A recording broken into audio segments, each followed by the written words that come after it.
जादूगरों की हार और फिरौन का रद्द-ए-अमल। प्रतिक्रिया। बनी इजराइल की बेचैनी, फिरौन की जवाबी कार्रवाई। मिस्री मर्द-ए-मोमिन, जादूगरों की हार और फिरौन का रद्द-ए-अमल। प्रतिक्रिया। बहरहाल जश्न का दिन आ पहुंचा। जश्न के मैदान में तमाम शाहाना कर व फर के साथ फिरौन तख्तनशी है और दरबारी भी दर्जे के एतबार से करीने से बैठे हैं और लाखों इंसान हक व बातिल के मार्के का नज़ारा करने को जमा है। एक तरफ मिस्र के मशहूर जादूगरों का गिरोह अपने साज व सामान से लेस खड़ा है और दूसरी तरफ अल्लाह के रसूल, हक के पैगंबर, सच्चाई और रास्ते के पेका हजरत मूसा व हारून खड़े हैं। ऐसी हालत में जादूगर फिरौन के पास आए और कहने लगे, क्या अगर हम मूसा पर गालिब आ जाएं, तो हमारे लिए इनाम व इकराम है। फिरौन ने कहा, हाँ जरूर, और यही नहीं बल्कि तुम शाही दरबार के मुकर्रब बनोगे। 7:113-114। जादूगरों ने जब इस तरफ से इत्मीनान कर लिया तो हजरत मूसा अलैहिस्सलाम की तरफ मुतवज्जह हुए और हजरत मूसा अलैहिस्सलाम ने कहा, अफसोस तुम पर, देखो अल्लाह पर झूठी तोहमत न लगाओ, ऐसा न हो कि वह कोई अजाब भेज कर तुम्हारी जड़ उखाड़ दे। जिस किसी ने झूठ बात बनाई वह नामुराद हुआ। 20:60। जादूगरों ने कहा, ए मूसा, या तो तुम अपनी लाठी फेंको या फिर हम फेंके। मूसा ने कहा, तुम ही पहले फेंको। फिर जब जादूगरों ने जादू की बनाई हुई लाठियां और रस्सियां फेंकी तो लोगों की निगाहें जादू से मार दी और अपने करतबों से उनमें दहशत फैला दी और बहुत बड़ा जादू बना लाए। आराफ 7:115-116। और उस वक्त हमने मूसा पर वही की कि तुम भी अपनी लाठी डाल दो। ज्यों ही उसने लाठी फेंकी तो अचानक क्या हुआ कि जो कुछ झूठी नुमाइश जादूगरों की थी सब उसने निगलकर नाबूद कर दी। बस हक कायम हो गया और वे जो अमल कर रहे थे बातिल होकर रह गया। बस इस मौके वे मतलूब हो गए। आराफ 7:117-118। जादूगरों ने जब मूसा के असा का ये करिश्मा देखा तो सब जादूगर सजदे में गिर पड़े, कहने लगे, हम तो जहानों के परवरदिगार पर ईमान ले आए जो मूसा व हारून का परवरदिगार है। आराफ 7:120-122। इस हालत को देखकर फिरौन ने कहा, तुम बगैर मेरे हुक्म के मूसा पर ईमान लाए, जरूर ये तुम्हारा सरदार है जिसने तुम्हें जादू सिखाया है। अच्छा देखो मैं क्या करता हूँ, मैं तुम्हारे हाथ पांव उल्टे सीधे कटवा दूंगा और खजूर के तनों पर सूली दूंगा। ताहा 20:71। मगर सच्चा ईमान जब किसी को नसीब हो जाता है, भले ही वो एक लम्हे ही का क्यों न हो, वह ऐसी बेपनाह रूहानी कुव्वत पैदा कर देता है कि कायनात की कोई जबरदस्त से जबरदस्त ताकत भी उसको मरूब नहीं कर सकती। इसलिए जादूगरों को फिरौन की जाबिराना धमकियां मरूब न कर सकी और उन्होंने कहा, हम ये कभी नहीं कर सकते कि सच्चाई की जो रोशन दलीलें हमारे सामने आ गई हैं और जिस अल्लाह ने हमें पैदा किया है उससे मुंह मोड़कर तेरा हुक्म मान लें। तू जो फैसला करना चाहता है कर गुजर। तू ज्यादा से ज्यादा जो कुछ कर सकता है वो यही है कि दुनिया की इस जिंदगी का फैसला कर दे। हम तो अपने परवरदिगार पर ईमान ला चुके कि वो हमारी खताएं बख्श दे, खास तौर से जादूगरी की खता की जिस पर तूने हमें मजबूर किया था। हमारे लिए अल्लाह ही बेहतर है और यही बाकी रहने वाला है।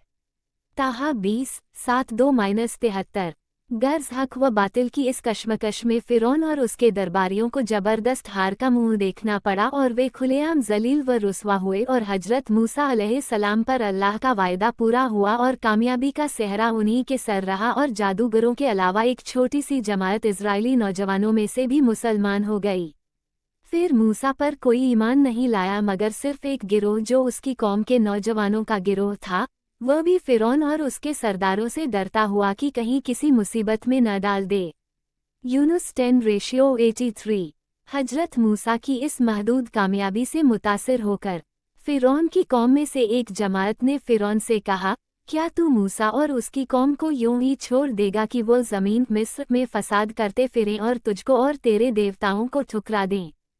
फिरौन ने कहा, हम उनके लड़कों को कत्ल कर देंगे और उनकी लड़कियों को बांदिया बनाने के लिए जिंदा रखेंगे। आराफ 7:127।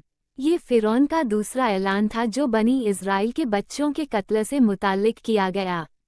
बनी इज़राइल की बेचैनी। हजरत मूसा अलैहिस्सलाम को जब फिरौन और उसके दरबारियों की बातचीत का हाल मालूम हुआ तो उन्होंने बनी इज़राइल को जमा करके सब्र और अल्लाह पर भरोसा करने की तलकीन की। बनी इज़राइल ने सुनकर जवाब दिया कि मूसा, हम पहले ही से मुसीबतों में गिरफ्तार थे, अब तेरे आने पर कुछ उम्मीद बंधी थी, मगर तेरे आने के बाद भी वही मुसीबत बाकी रही, ये तो सख्त आफत का सामना है। हजरत मूसा अलैहिस्सलाम ने तसल्ली दी कि अल्लाह का वायदा सच्चा है, घबराओ नहीं, तुम ही कामयाब रहोगे और तुम्हारे दुश्मन को हलाकत का मुंह देखना पड़ेगा।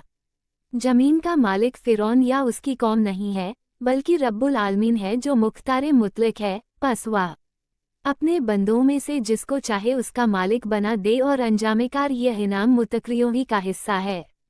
इसके बाद हजरत मूसा अलैहिस्सलाम ने मुसलमानों से कहा कि फिरौन के जुल्मों का सिलसिला अभी खत्म नहीं हुआ और वह बनी इज़राइल मामिनों को आज़ादी के साथ मिस्र से चले जाने पर राजी नहीं है।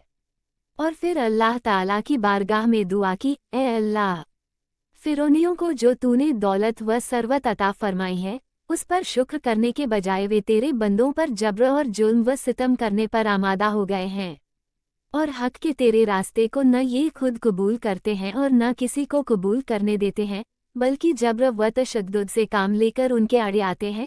इसलिए अब तू उनके जुल्मों का मज़ा उनको चखा और उनकी दौलत सरबत को तबाह व हलाक कर दे, जिस पर उन्हें घमंड है और जिस तर ईमान की सच्चाई को ठुकराते हैं। तू भी उनको ईमान की दौलत के बजाय ऐसा दर्दनाक अजाब दे कि उनकी दास्तान दूसरों के लिए इबरत बन जाए। फिरौन की जवाबी कार्रवाई। फिरौन ने अपने सरदारों से अगरचे इत्मीनान का इजहार कर दिया, लेकिन हजरत मूसा अलैहिस्सलाम के रूहानी गलबे का ख्याल उसको अंदर ही अंदर घुल डालता था और बनी इस्राइल के लड़कों के कत्ल के हुक्म से भी उनके कल्ब को सुकून नसीब न था। आखिरकार उसने कहा, मुझे मूसा को कत्ल ही कर लेने दो और उसको चाहिए अपने रब को पुकारे।